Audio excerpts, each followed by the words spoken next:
In a world where legends are born from the clash of steel and the weight of a warrior's soul, there stands one name that resonates above all others: Miyamoto Musashi. Imagine a man who, with nothing but 2 swords and an unyielding spirit, dominated the most formidable opponents of his time. His name is forever etched in the annals of history as a master of combat and philosophy, a warrior who transcended mere fighting and touched the realms of art, strategy, and wisdom. But what is it that made Musashi not only a great swordsman, but a true master in every sense of the word?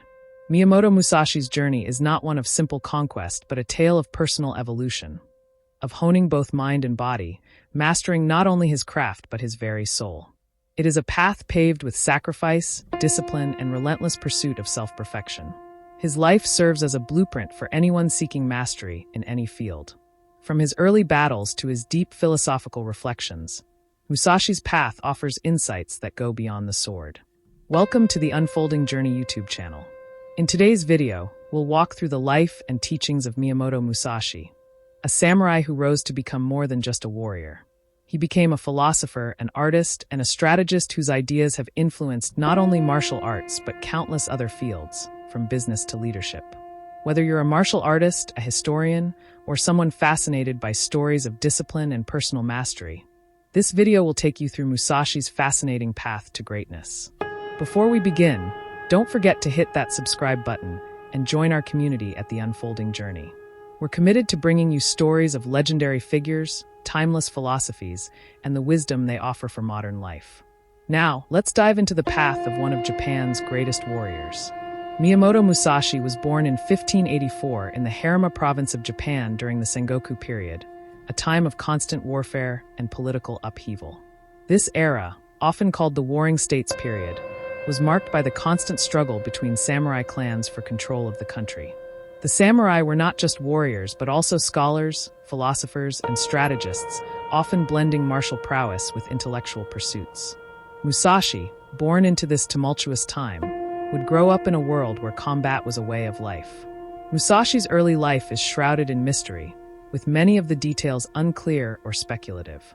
What is known is that Musashi's father, Munisai, was a respected swordsman, and it's said that Musashi was raised in an environment that emphasized martial training. His first taste of combat came at the tender age of 13 when he fought and defeated a skilled swordsman named Arima Kihei in a duel. This early victory would set the tone for Musashi's life, an unrelenting pursuit of martial perfection. However, Musashi's early years were not only about battle. They were about survival in a chaotic world. Growing up during the Sengoku period meant that Musashi had to learn how to navigate not only the dangers of combat, but the uncertainty and ever-changing political landscape. Unlike many of his peers, Musashi chose not to align himself with any single clan or warlord, preferring to wander as a masterless samurai, also known as a ronin. This decision would give him the freedom to fight on his terms and develop his unique approach to combat.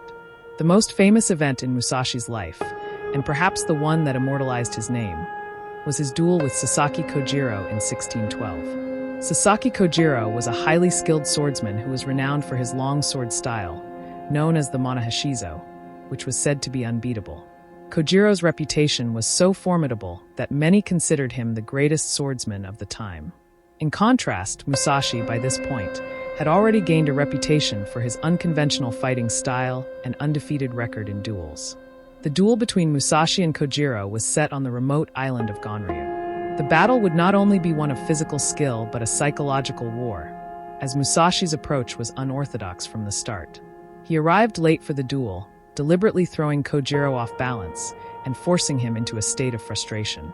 Musashi also wielded a wooden sword made from an oar, symbolizing his belief that the weapon was just a tool.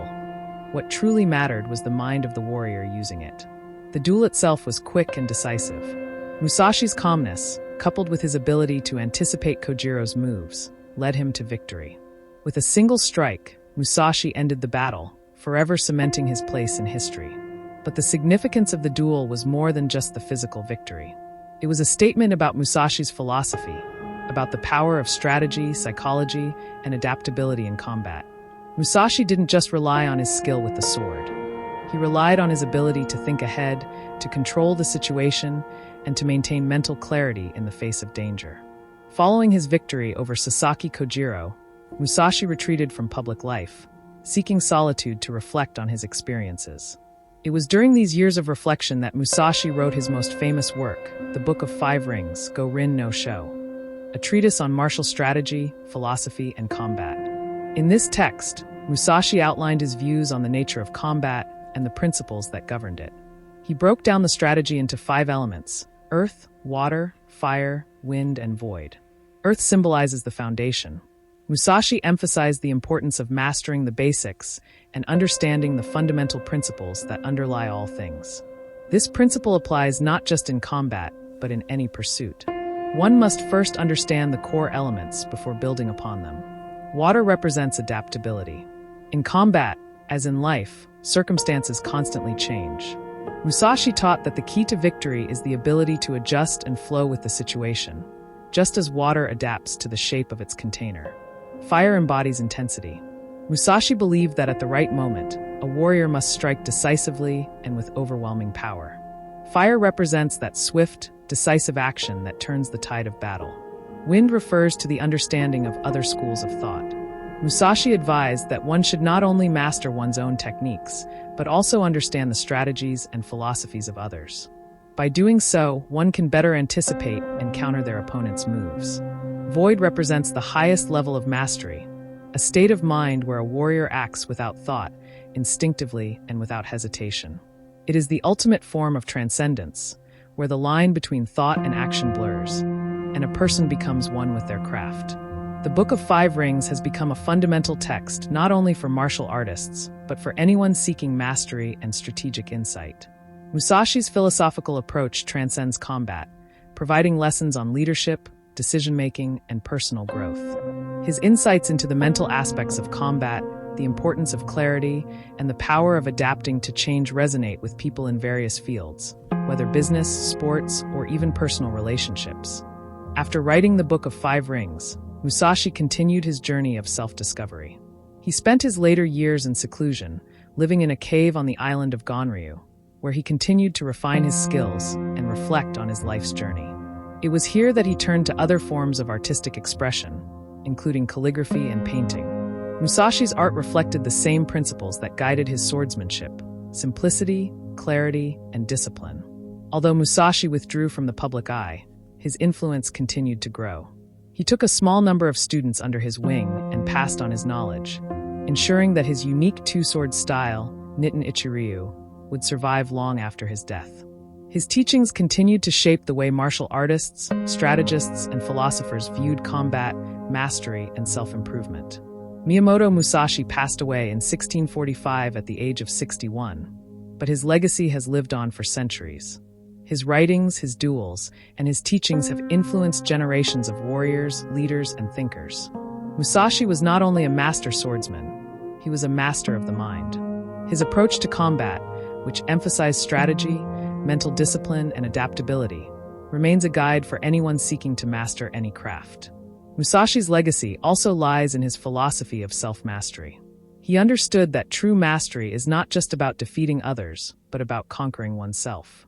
It is about overcoming fear, doubt, and limitation to achieve a state of harmony between the mind and body.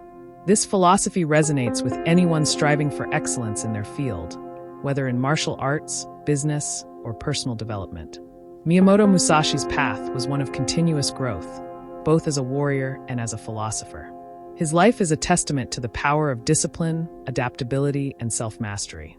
Through his duels, his writings, and his reflections, Musashi has shown us that true mastery is not just about skill. It's about the journey of self-improvement, about learning to harness the mind and body to achieve greatness. Thank you for joining us on this exploration of Miyamoto Musashi's path.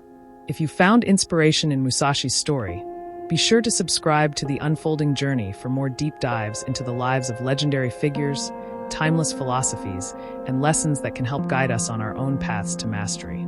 Hit that subscribe button and stay tuned for more stories that challenge us to grow and reach our full potential.